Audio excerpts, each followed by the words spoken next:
Hi, I'm Lawrence Edwards from Black Mountain Honey. Welcome to another episode of No Nonsense Beekeeping. Today I'm going to show you when to add a super to your hive. So there are lots of different ways of adding supers to your hive. The timing is critical. You can do it in a number of different ways though. A lot of people over super, as in they put more supers on than they actually need to. And that can be a really, really good strategy. Like I've got an apiary. I'm actually at an apiary here today that I don't get to visit as often as I'd like, because it's a bit further away. So if I was going to put a super on, I'd put two supers on.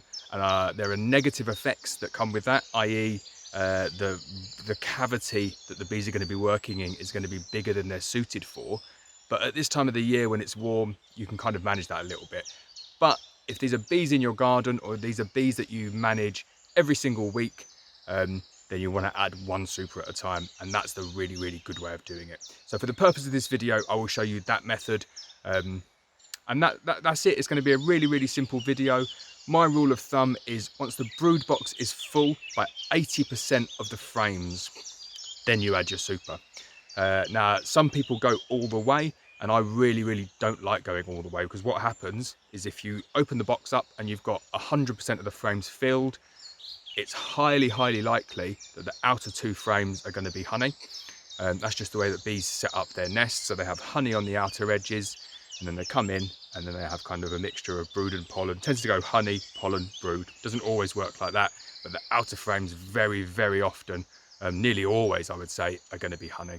So if you leave it that long, you run the risk of swarming, because as soon as those outer frames are honey bound, they will work that honey inwards and they'll restrict that nest, and then the colony will sense that there's not enough space, and then they'll signal for that queen to go and lay an egg in a queen cup, and then they'll go and swarm. So I like to do it, a bit of a safety net, do it at 80% coverage of the frames. So when you look in, if you've got a standard 10 frame, that's just 8 frames covered with bees. Now you can do it on 7, you can do it on 9. My rule of thumb is 8. So the question I get a lot from people is, why aren't my bees moving up into the super? And I'd say 9 times out of 10, the answer to that question is there's not enough bees in the colony to get them to move up to the super. So you see it a lot. You put the super on, you go back a week later, 2 weeks later, and you're expecting maybe the bees to have drawn out the comb, or at least to have moved up to it and kind of give it some attention. They really, really won't do that until there's massive congestion downstairs. And if you have those honey bound frames on the edges, the bees just go and store the honey there. So what you need to do if you've got honey bound frames is get your hive tool, bruise all of that honey stores, and put it back in, and then put your super on, and that hopefully gets the bees to move those stores upwards. The best way to get the bees moving up into the super is to use drawn comb. They much prefer drawn comb to foundation. So yeah, if you've got drawn comb, use all drawn comb. If you haven't got all drawn comb, try and get 1 or 2 pieces of drawn comb in the middle of that box, and that should help them attract them up, and then they'll start to expand outwards like that. If you haven't got any drawn comb at all and you're using all foundation, you just need to be aware that, they're not going to move up there and draw out that foundation unless they need to, or unless they want to. And the only way they're going to do that is either if there's a flow, or if you simulate a flow, so if you feed.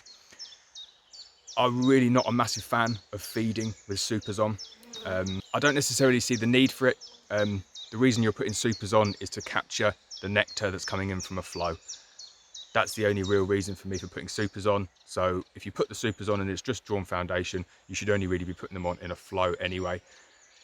So I don't like feeding to get the drawn comb out. I know other people do, and you can do it. Do you know what I mean? If you just kind of set it up, so you've got your brood box, queen excluder, super, and then your feeder on top, and you're just giving them kind of tiny little bits, and you're monitoring it, and they're taking it down, and they're using it to draw comb. They're not using it to store anywhere.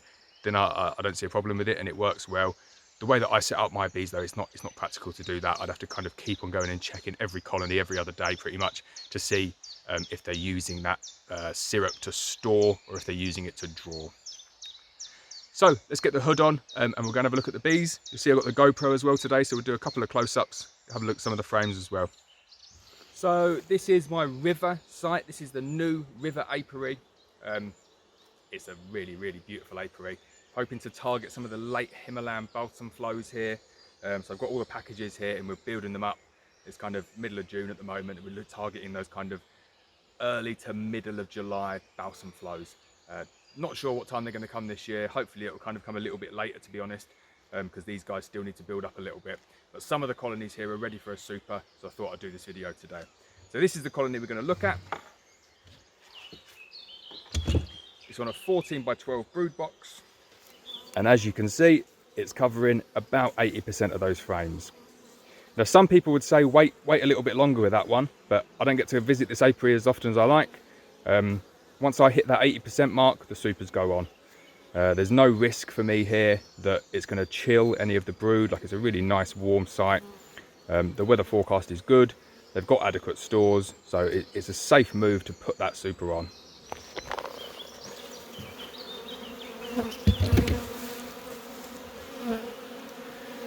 So you can see 1, 2, 3, 4, 5, 6, 7, 8. There's 8 frames of bees, maybe 7.5. But I mean, that's what you're looking for. Don't wait until that box is completely jammed full of bees, because what will happen is you'll put the super on, and they can swarm on you.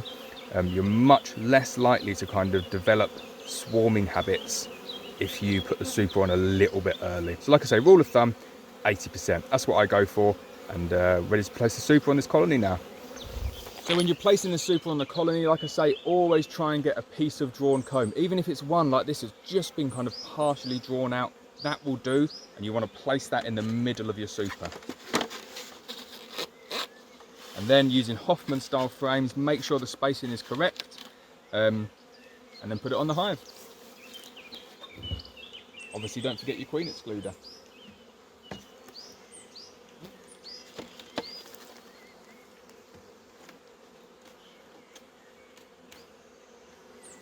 So with this apiary here, like I said, I don't get to come down here that often. So I'm going to put a second super on, and I wouldn't advise you to do this if you're in your garden.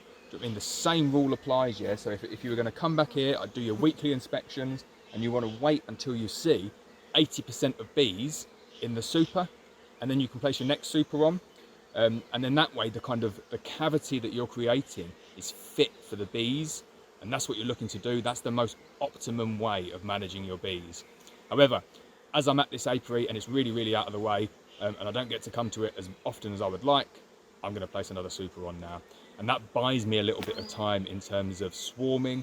It buys me a little bit of time in terms of if there's a super incredible flow and they fill up this super in a couple of weeks. So if they fill up this super in a week and then they haven't got space to fill another one, what I don't want them to do, worst case scenario for me here, is they reach the top of the hive, they fill it with honey, they start to build the honey nest down into the brood area constricts, and then they swarm, so I lose my bees. That's not what I want. I can take less than optimum performance because the cavity is a bit too big. So I'm going to add another super.